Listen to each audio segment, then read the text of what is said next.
Hola, ¿qué tal familia? Se quería hacer un directo, pero no he podido, así que nada, simplemente os voy a comentar en un vídeo esta noticia que ha aparecido en el país y que ha generado tantísima controversia. Me están escribiendo un montón de personas preguntando, ¿pero esto es cierto, no es cierto? ¿Cómo es posible que el país haga esta publicación?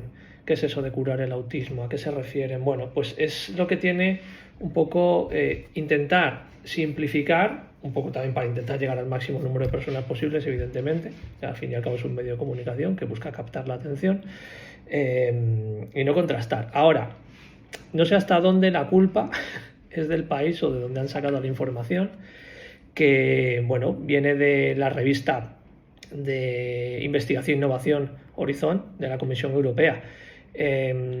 Voy a pasar a leer el artículo original a ver si realmente ha habido un problema de traducción o qué es lo que pasa, ¿no? Entonces, bueno, el artículo empieza diciendo que la cura del autismo puede estar más cerca en tanto nos enfocamos en el tratamiento cercano.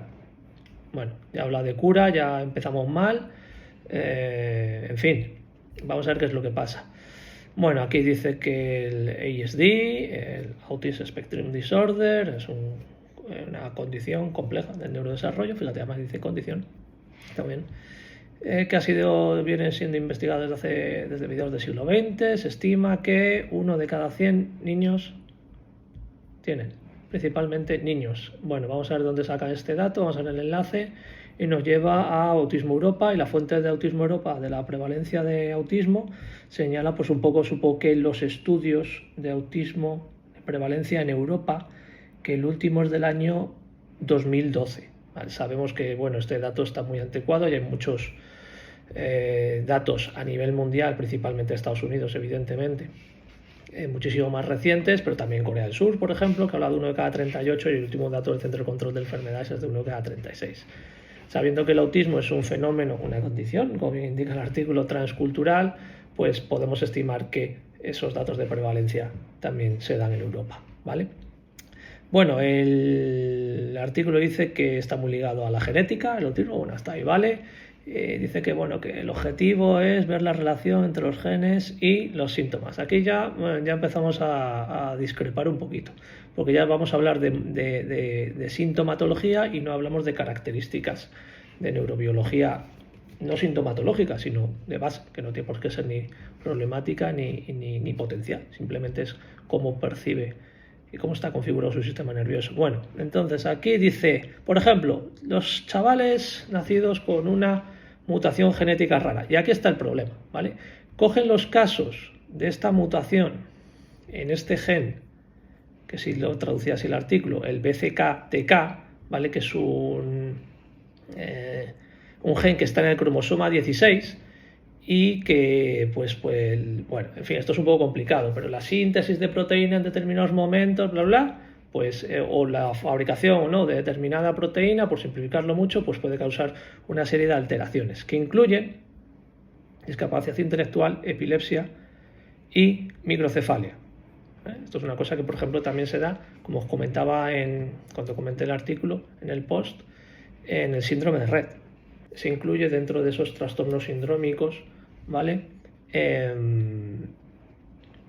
Con causa conocida. Y creo que este es el problema, porque aquí veo, bueno, estos son los estudios de la doctora Novarino en Italia, que lleva el estudio europeo que se llama Reverse Autism, que no se refiere a revertir el autismo estrictamente, sino más bien a aquellos autismos de autismo mal llamado regresivo, aquellos que tienen esa presentación característica de al año y medio o antes incluso, como el caso de este estudio que se está realizando. ¿Vale? Entonces, realmente no están hablando de autismo en general, están hablando de un subtipo, además subtipo de autismo, es decir, aquella enfermedad o trastorno de tipo genético, como puede ser también el síndrome X frágil, Prader-Willi o síndrome de Down, en las que hay una presentación sintomatológica en cuanto a esos síntomas, sobre todo a nivel cognitivo y conductuales, especialmente conductuales, que son muy parecidos al autismo. Los antiguos TEA, cuando Lorna definió los trastornos de espectro autismo, se refería a esta serie de condiciones o de trastornos que de base no eran autismo, pero que tenía una presentación sintomatológica parecida al autismo, ¿vale? Entonces vamos a seguir. Han estudiado, bueno, que consideran, bueno, que con la inyección de ese aminoácido que falta por la codificación de ese gen directamente en los cerebros, que los síntomas del autismo pueden revertirse. Dice, la respuesta es sí. Dice, no todos, pero se mejoraba en comportamiento social, que no sé cómo medirán el comportamiento social, algo tan ambiguo como esto, y la coordinación. Bueno, digamos que se mejora a nivel conductual. Pues, hombre, pues, en fin, quiero ver este estudio porque además creo que, si no me equivoco, esto se estaba haciendo también el Hospital Sant Joan de Déu en Barcelona. ¿Ves? Los estudios de la doctora García Cazorla en España con esta deficiencia, ya hay un enlace. Vamos a ver el enlace si es un poquito más correcto. Vale, aquí tenemos el enlace. Un estudio demuestra que el diagnóstico precoz y cambios en la dieta disminuyen el riesgo de síntomas graves en niños con el déficit metabólico BCK-TK. ¿Vale? No pone autismo, señala este déficit metabólico en concreto y parece que no generaliza. Vamos a ver si luego en el artículo generalizan. Identificar de forma muy precoz esta enfermedad a través de las pruebas de cribado neonatal habituales, la prueba del talón, ¿vale?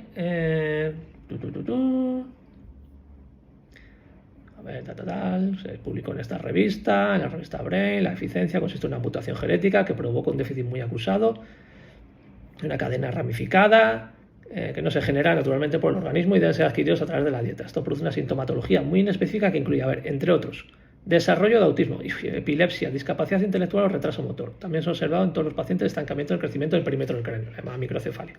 Bueno, lo que dice es que puede desarrollar esta serie de cosas. Y aquí ya, bueno, volvemos a discrepar. Epilepsia, discapacidad intelectual, retraso motor y desarrollo de autismo. Vuelvo a lo mismo, un poco. Esto es un autismo que se conoce como secundario. En Latinoamérica a veces se denomina conductual o secundario. En España se conoce más como autismo sindrómicos, ¿vale? Aquellos, como digo, esos síndromes que están muy identificados con una alteración genética.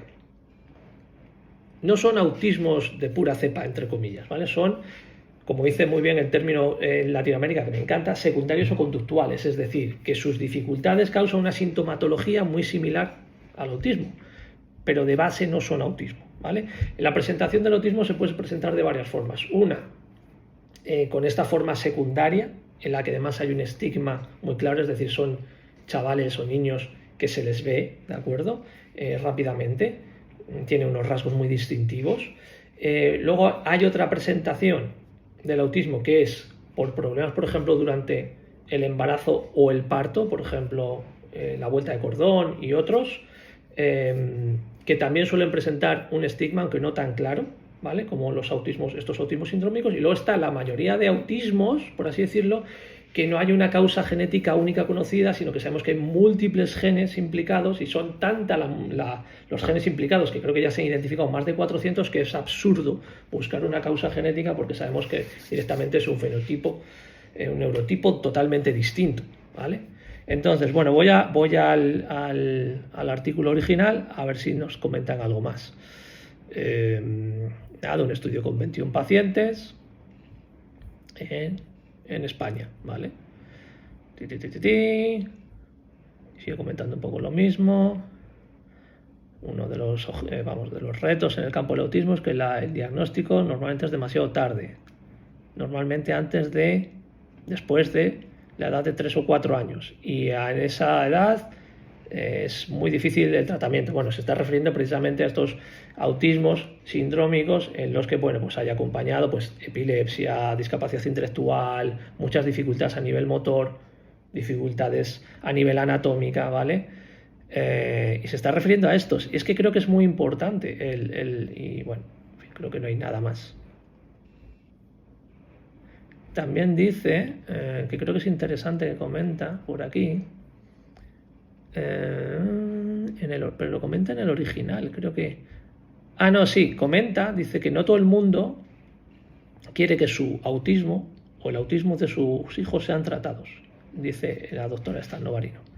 Si los síntomas no son muy profundos, la persona puede vivir con la condición, con un mínimo de ayuda, y pueden ver su autismo como una parte esencial de quienes son.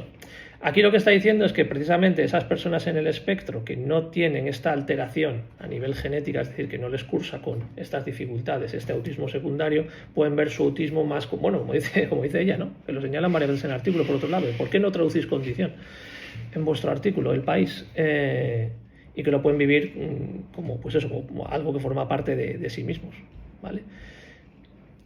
Creo que esto es importante.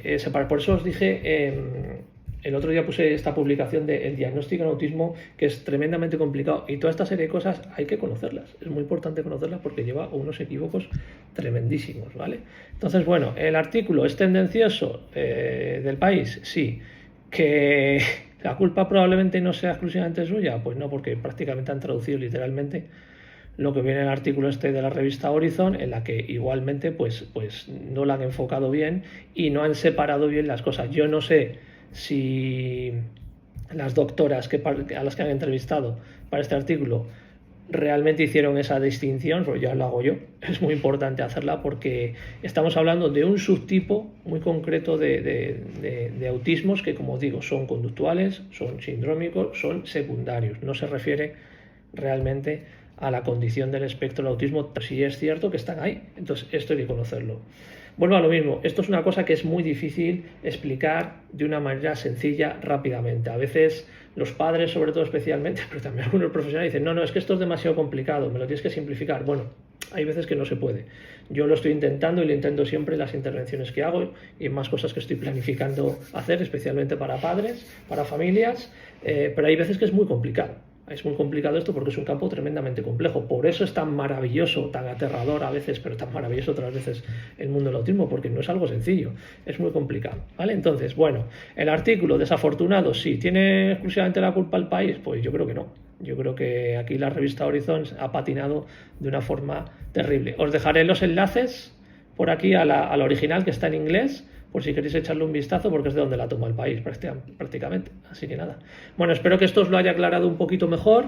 Recordad, cuidado con cómo empleamos la terminología que usamos, las connotaciones que puede tener, y repito, no es tan sencillo como querríamos. El tema del autismo es algo que es muy complicado y tenemos que andar con mucho cuidado cuando escribimos, cuando hablamos de esta condición. Así que nada, espero que os haya aclarado esto un poquito. Nos vemos, que tengo un curso. Chao.